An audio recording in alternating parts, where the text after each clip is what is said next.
प्यारे बच्चों, आप सबको मेरा यथा योग्य अभिवादन। पिछले वीडियो में हमने कोशिका और उसकी कौन खोज किया था, उसका बेसिक स्ट्रक्चर के बारे में हमने डिटेल्स से बात किया था। कोशिका क्या है, कोशिका के क्या कार्य हैं, उसके बारे में हमने जिक्र किया था। आज हम लोग कोशिका के विभिन्न अंग और उसके क्या क्या कंपोनेंट है, इसके बारे में हम लोग डिटेल्स आज पढ़ेंगे, उसके संबंध में चर्चा करेंगे। तो जैसा कि बोर्ड पर दिखाया गया है, हम देखें कोशिका एवं कोशिका के घटक, सेल एंड इट्स कंपोनेंट्स। इसके कोशिका के कौन कौन घटक होते हैं, क्या उसके कंपोनेंट होते हैं। तो मुख्य रूप से किसी भी कोशिका के, किसी भी जीवित कोशिका के मुख्य रूप से तीन घटक होते हैं, तीन कंपोनेंट होते हैं। जैसे उसको पहला जो है, जो कोशिकाओं को घेरे रहता है चारों ओर से, उसको बाह्य कोशिकीय आवरण कहते हैं, जिसको आउटर मोस्ट कवरिंग कहते हैं। दूसरा है कोशिका द्रव, साइटोप्लाज्म। और तीसरा है उसमें जो कोशिका में आनुवंशिक पदार्थ होता है, जिसको जेनेटिक मटेरियल कहते हैं। ये तीन मतलब कि मुख्य उसके कंपोनेंट्स होते हैं, तीन घटक होते हैं। जहां तक आउटर मोस्ट कवरिंग की सवाल है, जो आउटर मोस्ट कवरिंग है, आउटर मोस्ट कवरिंग के आधार पर कोशिका को दो भागों में बांटते हैं। उसके आउटर मोस्ट कवरिंग के आधार पर दो भागों में बांटते हैं। एक है उसके बाहरी जो कोशिका भीति, प्लांट सेल में, वनस्पति कोशिका में कोशिका भीति होती है, बाहर की जो कवरिंग होती है उसको कोशिका भीति कहते हैं, जो कि सेलुलोज का बना होता है। और कोशिका भीति के जस्ट अंदर कोशिका झिल्ली होती है, सेल मेम्ब्रेन। प्लांट सेल में ये दोनों होती है, वनस्पति कोशिका में दोनों होती है, कोशिका भीति बाहर से और उसके भीतर जस्ट कोशिका झिल्ली होती है। लेकिन एनिमल सेल में ये सिर्फ कोशिका झिल्ली होती है, कोशिका भीति नहीं होती है। एनिमल सेल में कोशिका झिल्ली होती है, जिसको हम सेल मेम्ब्रेन कहते हैं या प्लाज्मा मेम्ब्रेन भी कहते हैं।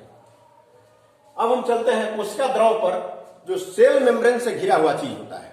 सेल मेम्ब्रेन के अंदर जो घिरा हुआ चीज होता है, जो जीवित पदार्थ होता है, लिविंग मैटर होता है, उसको कोशिका द्रव कहते हैं, कोशिका द्रव्य कहते हैं, साइटोप्लाज्म।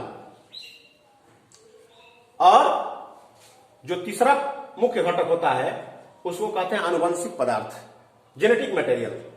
कोशिका में जेनेटिक मटेरियल क्या होता है, तो जेनेटिक मटेरियल के आधार पर हम कोशिका को दो भाग में बांटते हैं, प्रोकैरियोटिक सेल्स और यूकैरियोटिक सेल्स।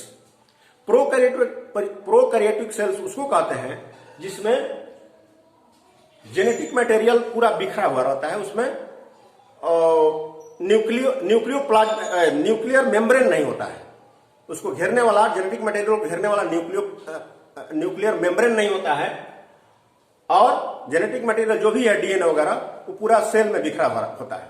लेकिन यूकैरियोटिक सेल में जेनेटिक मटेरियल जो है, जो डीएनए है, क्रोमोजोम है, वो झिल्ली से घिरा हुआ होता है। उस झिल्ली का नाम है न्यूक्लियर मेम्ब्रेन। ये एक पोरस मेम्ब्रेन होता है, छिद्र युक्त मेम्ब्रेन होता है, उस झिल्ली से घिरा हुआ था पूरा जेनेटिक मटेरियल। तो इसके आधार पर दो भाग में बांटते हैं, प्रोकैरियोट्स और यूकैरियोट्स, आनुवंशिक पदार्थ के आधार पर। अब हम देखें कोशिका द्रव साइटोप्लाज्म के अगर देखेंगे तो साइटोप्लाज्म कैसे बना होता है। साइटोप्लाज्म में ये चार साइटोप्लाज्मिक अंग होते हैं। कौन कौन?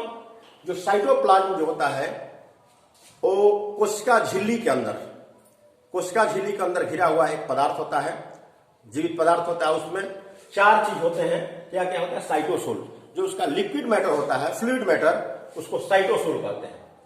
और जो कोशिका द्रव्य को जो शेप देता है, जो उसको रिजिडिटी देता है और उसका जो आकार निर्धारित करता है, उसको साइटोस्केलेटन कहते हैं। जैसे हम लोगों में स्केलेटन होता है, कंकाल तंत्र होता है, जो हम लोगों का पूरा ढांचा निर्धारित करता है, उसी तरह से कोशिका, हर कोशिका का एक साइटोस्केलेटन होता है जो उसका शेप और उसका सपोर्ट का काम करता है, उसको रिजिडिटी देता है बाहर से, भीतर से, अंदर से पूरा उसको आकार को निर्धारित करता है। तो साइटोस्केलेटन हम जब देखते हैं तो साइटोस्केलेटन भी 3 तरह का होता है। इसको माइक्रोट्यूब्यूल्स कहते हैं, माइक्रोफिलामेंट्स कहते हैं और इंटरमीडिएट फिलामेंट्स कहते हैं। माइक्रोट्यूब्यूल्स जो होता है वो ट्यूब के आकार का होता है, इसका ये आकार इसका ट्यूब के होता है, ट्यूब के आकार का होता है। माइक्रोफिलामेंट्स थ्रेड लाइक स्ट्रक्चर होता है और इंटरमीडिएट फिलामेंट इन दोनों के बीच का उस संरचना होती है, स्ट्रक्चर होता है। और ये साइटोस्केलेटन प्रोटीन के फाइबर्स होते हैं, प्रोटीन फाइबर्स से बने होते हैं। तो ये कोशिका के, ये जो कोशिका द्रव का है साइटोस्केलेटन है। और तीसरा जो पार्ट है कोशिकांग, जो मुख्य भाग है कोशिका का, किसी भी कोशिका का मुख्य भाग जो स्पेसिफिक अंग, उसके अंग होते हैं, अंगक कहते हैं, जिसको कोशिकांग ऑर्गेनेल्स कहते हैं, इंग्लिश में इसको ऑर्गेनेल्स कहते हैं। तो ये कोशिका के मुख्य भाग होते हैं और कोशिका की सारी एक्टिविटी को यही संचालित करते हैं, यही करते हैं। कोशिकाओं को एक तरह से हम फैक्ट्री कह सकते हैं, कोशिका के अंदर की फैक्ट्री, विभिन्न तरह की फैक्ट्रियां, विभिन्न तरह के कारखाने जो कोशिका के सारे काम करते हैं। इसमें होते हैं मुख्य रूप से कोशिकांग में, कोशिकांग जो होते हैं वो देखिए 2 तरह के कोशिकांग होते हैं। एक तो झिल्ली से घिरा हुआ कोशिकांग जिसको मेम्ब्रेन बाउंड ऑर्गेनेल्स कहते हैं, मेम्ब्रेन बाउंड ऑर्गेनेल्स, और दूसरा होते हैं बिना झिल्ली का कोशिकांग, इसको कहते हैं नॉन मेम्ब्रेन बाउंड ऑर्गेनेल्स। तो इसमें कोई मेम्ब्रेन नहीं होता है। तो झिल्ली से जो घिरा हुआ कोशिकांग होता है, झिल्ली से, उसमें भी 2 तरह के कोशिकांग होते हैं। झिल्ली से घिरा हुआ कोशिकांग में सिंगल मेम्ब्रेन बाउंड ऑर्गेनेल्स, जो एक ही झिल्ली से घिरा होता है, और दूसरा होता है डबल मेम्ब्रेन बाउंड कोशिकांग, डबल मेम्ब्रेन बाउंड ऑर्गेनेल्स।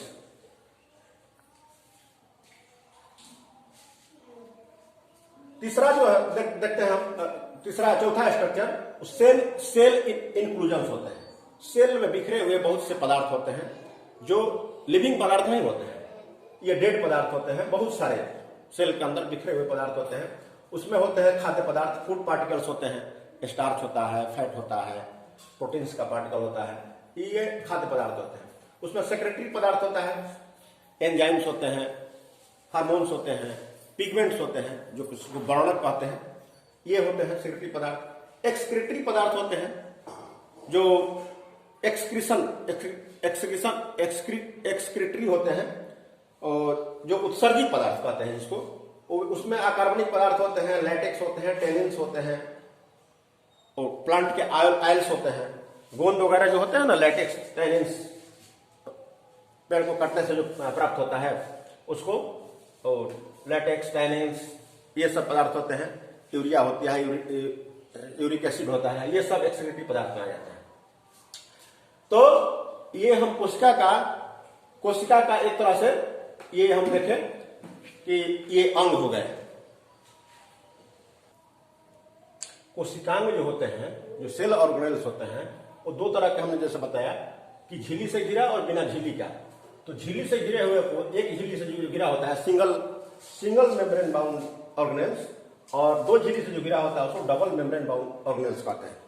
तो अब सिंगल मेम्ब्रेन बाउंड ऑर्गेनेल्स में होते हैं, जैसे इसमें ER, endoplasmic reticulum, Golgi apparatus या गोल्गी कॉम्प्लेक्स।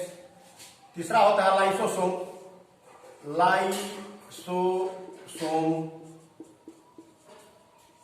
और वैक्यूल्स होते हैं, वैक्यूल्स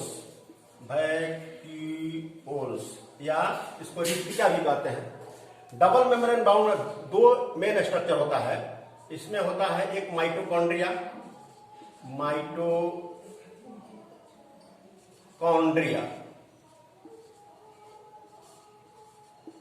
और एक दूसरा स्ट्रक्चर होता है जिसको कहते हैं प्लास्टिड्स। या वर्णक, वर्णक भी कहते हैं इसको। तो झिल्ली से घिरा हुआ endoplasmic reticulum, Golgi complex, lysosome और वैक्यूल्स, ये एक झिल्ली से घिरे हुए होते हैं। और डबल झिल्ली से जो घिरे होते हैं माइटोकॉन्ड्रिया होता है और प्लास्टिड होता है। माइटोकॉन्ड्रिया को हम कहते हैं और प्लास्टिड को सेमी ऑटोनोमस ऑर्गन भी कहते हैं, क्योंकि इसके पास अपना डीएनए होता है और अपना प्रोटीन संश्लेषण का मैकेनिज्म होता है, इसलिए इसको सेमी ऑटोनोमस ऑर्गन भी कहते हैं। तो हम ये देख लिए, अब इसको हम चित्र के द्वारा इसके कुछ फंक्शन को समझ लेंगे।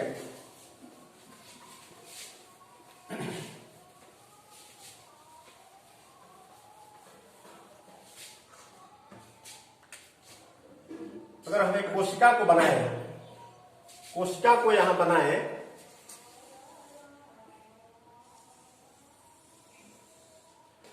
ये कोशिका हुई, अगर ये एनिमल सेल की कोशिका है, एनिमल सेल है, ये एनिमल जीव कोशिका है, जंतु कोशिका।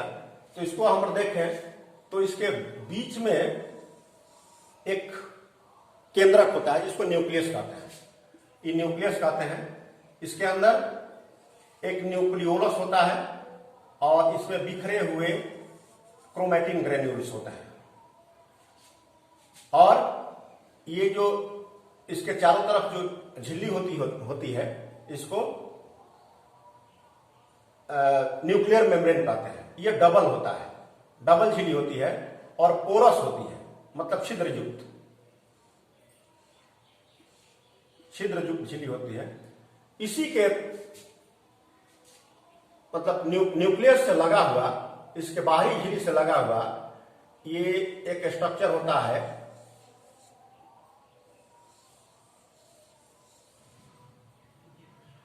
इसको कहते हैं ईआर, इंडोप्लाज्मिक रेटिकुलम, ईआर।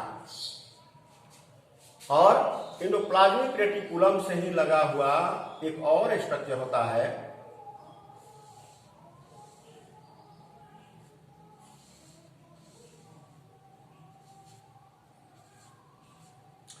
इसको कहते हैं गोल्गी अपरेटस, गोल्गी बॉडी।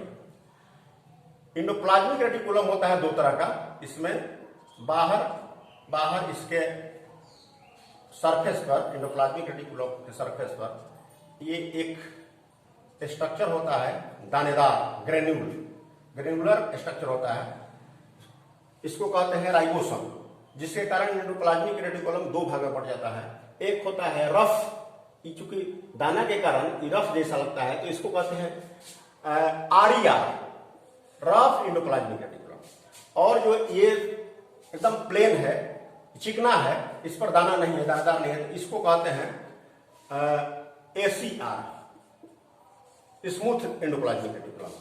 ये गोल्गी कॉम्प्लेक्स है और इससे जुड़ा हुआ लाइसोसोम होता है, इसी से जुड़ा हुआ लाइसोसोम होता है, ये लाइसोसोम हो गया। तो लाइसोसोम होता है, इन तीनों स्ट्रक्चर को, तीनों स्ट्रक्चर जो एकदम आपस में मिला हुआ जुला होता है और एक तारतम्य में काम करता है, तो इसमें तीनों को, ईआर को मतलब इंडोप्लाज्मिक रेटिकुलम को, गोल्गी बॉडी को, ये हो गया गोल्गी,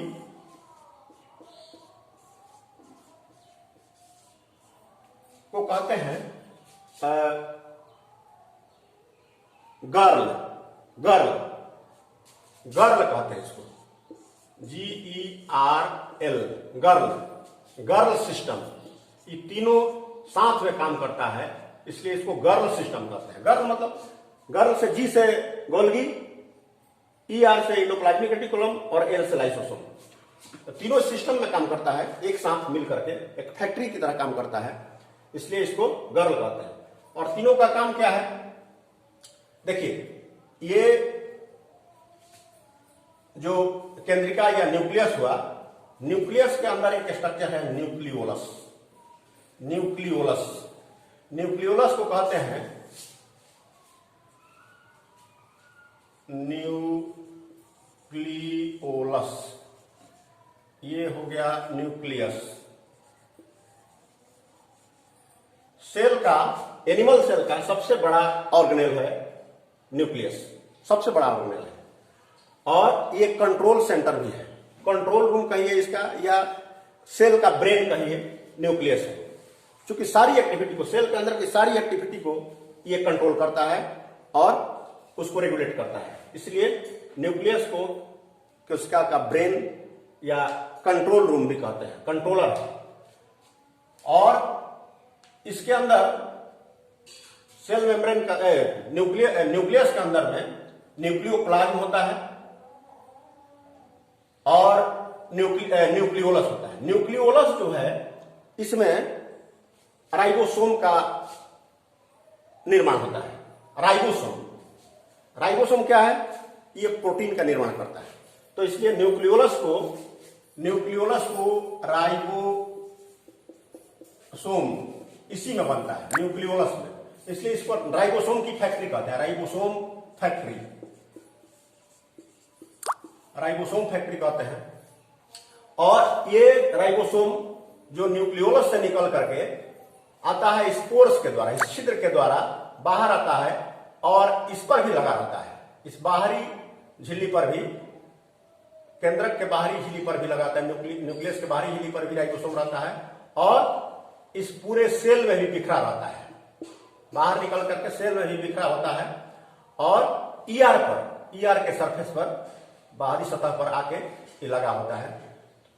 तो न्यूक्लियोलस जो है राइबोसोम की फैक्ट्री है, और राइबोसोम जो बाहर आकर के ये प्रोटीन का निर्माण करता है, इसलिए राइबोसोम को प्रोटीन की फैक्ट्री भी कहते हैं। और कहां करता है ये? दो जगह करता है। एक तो सेल के अंदर में करता है, साइटोप्लाज्म के अंदर भी बिखरा रहता है, तो साइटोप्लाज्म के अंदर भी प्रोटीन का निर्माण होता रहता है। और मुख्य रूप से ईआर पर, एंडोप्लाज्मिक रेटिकुलम पर साइटोप्लाज्म प्रोटीन का निर्माण होता रहता है। तो जो रफ एंडोप्लाज्मिक रेटिकुलम होता है, उस पर प्रोटीन का निर्माण होता है, और जो स्मूथ एंडोप्लाज्मिक रेटिकुलम होता है, उस पर लिपिड का निर्माण होता है, वो लिपिड निर्माण में संलग्न होती है। और ये लिपिड यहां से निकल करके, लिपिड और प्रोटीन दोनों, लिपिड प्रोटीन यहां से निकल करके ये वेजाइकल्स में पैक होकर के चला आता है कहां? गोल्गी के पास।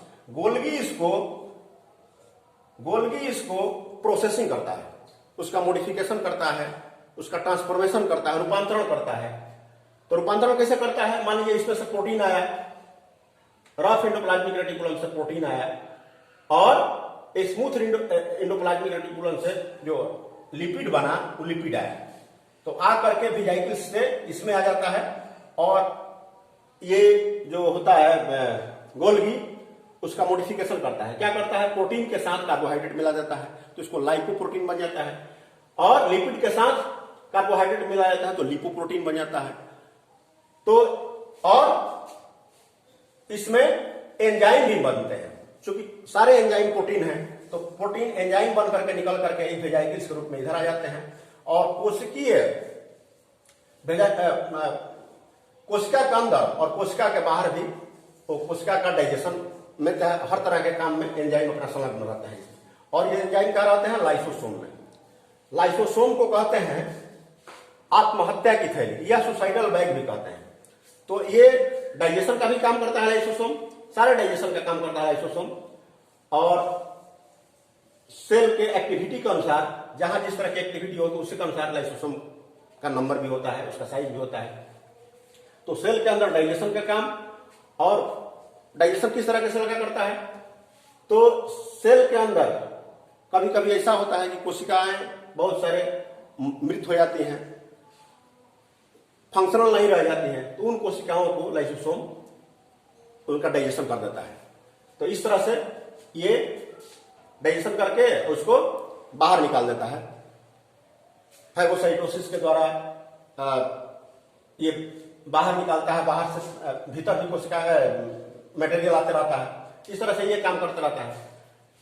केंद्रक के अंदर जो केंद्रिका होती है न्यूक्लियस, इसके अंदर क्रोमेटिन होता है, जो डीएनए इसमें जो जेनेटिक मटेरियल होता है क्रोमेटिन के रूप में रहता है, और ये फिर क्रोमोसोम बन जाता है। जब रूप ले लेता है तो क्रोमोसोम होता है, उस पर डीएनए होता है, जीन होता है, और ये जेनेटिक ट्रेट्स को, जो आनुवंशिक गुण होते हैं, फादर से मदर की तरफ ले जाता है, एक पीढ़ी से दूसरे पीढ़ी तक ये जेनेटिक मटेरियल को ले जाता है और गुणों का स्थानांतरण करता है एक पीढ़ी से दूसरी पीढ़ी में। इसलिए ये केंद्रक का बहुत बड़ा रोल है सेल में, एक तो प्रोटीन संश्लेषण में, दूसरे हेरिडेटरी मटेरियल के ट्रांसफर में एक पीढ़ी से दूसरी पीढ़ी में, और पूरे सेल के गतिविधि को नियंत्रित करने में इसका मेन फंक्शन है। तो इस तरह से हम कोशिका को देखें। और अब देखिए पादप कोशिका में या वनस्पति कोशिका में या प्लांट सेल में इसके बाहर एक भित्ति होती है जिसको कोशिका भित्ति कहते हैं, कोशिका भित्ति कहते हैं इसको, और ये सेलुलोज का बना होता है। ये प्लांट को दृढ़ता देता है, सपोर्ट देता है, शेप देता है और उसको रिजिडिटी देता है। तो ये कोशिका भित्ति होती है। प्लांट सेल और एनिमल सेल में यही अंतर है कि प्लांट सेल में कोशिका भित्ति होती है, एनिमल सेल में कोशिका भित्ति नहीं होती है, सीधे प्लाज्मा मेम्ब्रेन होती है, सेल मेम्ब्रेन होता है। जबकि प्लांट सेल में सेल मेम्ब्रेन भी होता है और बाहरी सेल वाल भी होता है। तो ये सेल वाल हो गया, सेल वाल ये हो गया प्लांट में, प्लांट सेल में। एक और स्ट्रक्चर होता है माइटोकॉन्ड्रिया। सेल की जितनी भी गतिविधि होती है, सेल की जितनी भी गतिविधि होती है, सेल की जितनी भी गतिविधि होती है वो इसमें एनर्जी की जरूरत होती है। माइटोकॉन्ड्रिया सेल की, इस सेल ऑर्गेनेल्स के द्वारा जितनी भी गतिविधियां होती हैं उसमें एनर्जी की जरूरत होती है, और एनर्जी का जनरेशन, एनर्जी को जनरेट करता है, एनर्जी को पैदा करता है माइटोकॉन्ड्रिया। इसलिए इसको पावर हाउस, सेल का पावर हाउस कहते हैं। और जो एनर्जी होता है उसमें इसमें एटीपी के रूप में संग्रहित होता है, इसलिए एटीपी को एनर्जी करेंसी भी कहते हैं। वो माइटोकॉन्ड्रिया में होता है। इसमें माइटोकॉन्ड्रिया में स्पेशल स्ट्रक्चर होते हैं, F1 F0 पार्टिकल, उसी पर या ऑक्सीजोम्स भी कहते हैं उसको, उसी पर ये बनता है, एनर्जी का संश्लेषण होता है। इसलिए माइटोकॉन्ड्रिया को powerhouse of the cell कहते हैं। इसके अलावा प्लांट सेल में एक और स्ट्रक्चर होता है, इसको कहते हैं प्लास्टिड, प्लास्टिड कहते हैं। ये प्लांट सेल में होता है, इसके प्लास्टिड। ये एनिमल सेल में नहीं होता है। तो एनिमल सेल में हम और प्लांट सेल में दो अंतर देख लिए। एक तो प्लांट सेल में प्लास्टिड होता है जो एनिमल सेल में नहीं होता है, और दूसरे कोशिका भित्ति होती है सेल वाल प्लांट सेल में, जो कि एनिमल सेल में नहीं होती है। ये अंतर होता है। तो प्लास्टिड का काम है क्या, पौधे, जितने पौधे हैं, जितने प्लांट्स हैं, जितने फूल फल हैं, उनको रंग देना, ये प्लास्टिड का काम है। इसमें प्लास्टिड तीन तरह के होते हैं। एक होता है क्लोरोप्लास्ट जिसको कहते हैं, जो हरा रंग देता है, पौधे को हरा रंग देता है, उसमें क्लोरोफिल होता है। इस क्लोरोप्लास्ट में जो क्लोरोफिल होता है उसके कारण सूर्य के प्रकाश में पौधे अपना भोजन बनाते हैं और पत्तियों को रंग देता है, हरा रंग। दूसरे इसमें होता है क्रोमोप्लास्ट होता है। क्रोमोप्लास्ट फूल और पत्तियों को और फल को विभिन्न तरह के रंग प्रदान करता है। लाल, पीला जो रंग होता है वो क्रोमोप्लास्ट होता है, कारण होता है। एक होता है ल्यूकोप्लास्ट, ये जड़ में होता है। ल्यूकोप्लास्ट जड़ में होता है, तो जड़ के कारण भोजन का जड़ में वो रंगहीन होता है। ल्यूकोप्लास्ट रंगहीन होता है, वो जड़ देखते हैं कि रंगहीन होता है उसमें। और बल्ब में, इसमें भोजन का संग्रहण भी होता है, भोजन का स्टोरेज होता है ल्यूकोप्लास्ट का। तो ये हो गया प्लास्टिड। और एक होता है और स्ट्रक्चर वैक्यूल्स, वैक्यूल्स होता है, रिक्तिका कहते हैं इसको, वैक्यूल्स या रिक्तिका। रिक्तिका ये प्लांट सेल में बहुत बड़ा होता है। प्लांट सेल में सबसे बड़ा स्ट्रक्चर होता है रिक्तिका, और एनिमल सेल का सबसे बड़ा स्ट्रक्चर क्या होता है, न्यूक्लियस। तो प्लांट सेल में जो रिक्तिका होती है सबसे बड़ी होती है। ऐसे एनिमल सेल में भी रिक्तिका होती है, लेकिन छोटी छोटी होती है और अस्थायी होती है, बाद में खत्म हो जाती है। लेकिन प्लांट सेल में बहुत बड़ा स्ट्रक्चर होता है रिक्तिका, वेजिटेबल्स, और ये वेस्ट मटेरियल का और फूड मटेरियल का संग्रहण करता है, ये स्टोरेज करता है इसमें। एक तरह से वेस्ट डिस्पोजल का भी काम करता है ये प्लांट सेल।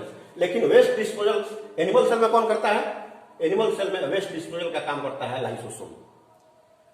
ये वेस्ट डिस्पोजल सिस्टम है, या इसको सोल्जर भी कहते हैं, क्योंकि बाहरी जितने भी फाइगोसाइट्स ये बैक्टीरिया के रूप में, हानिकारक बैक्टीरिया या वायरस के रूप में आते हैं, लाइसोसोम ही उसको मारता है, सोल्जर की तरह काम करता है, मार देता है, उसको डाइजेस्ट कर जाता है। तो ये लाइसोसोम आत्महत्या की थैली भी कहते हैं, इसको सोल्जर भी कहते हैं। उसका डिफेंस मैकेनिज्म का काम करता है लाइसोसोम। और वही काम लगभग करता है रिक्तिका। ये रिक्तिका इसे तो प्लांट सेल में सेप वैक्यूल कहते हैं उसको। तो ये ऑस्मो रेगुलेशन का भी काम करता है। कुछ जैसे पैरामीशियम हुआ, उसमें और ऑस्मो रेगुलेशन का काम करता है। तो और फूड वैक्यूल का भी काम करता है, अमीबा वगैरह में ये फूड वैक्यूल का काम करता है। गैस बुक वैक्यूल का भी काम करता है, कहलाता है उसमें। जैसे ब्लू ग्रीन बैक्टीरिया जो है, साइनोबैक्टीरिया, उसमें गैस वैक्यूल के रूप में रहता है। तो ये कई तरह के रूप में रहता है। और वाटर का रेगुलेशन करता है मुख्य रूप से, और वेस्ट प्रोडक्ट्स का रेगुलेशन करता है। इसमें फूड पार्टिकल्स के रूप में घुले हुए रहते हैं, इसके जो अंदर जो लिक्विड होता है उसमें घुले हुए रहते हैं स्टार्च, प्रोटीन्स आदि। और ये प्लांट को टर्जिडिटी देता है, टर्गर प्रेशर बना कर रखता है, प्लांट को टर्जिडिटी देता है। इसलिए इस सबका अलग अलग फंक्शन है। और आज हम कोशिका को खत्म कर रहे हैं, और इसके साथ बहुत बहुत धन्यवाद आपको।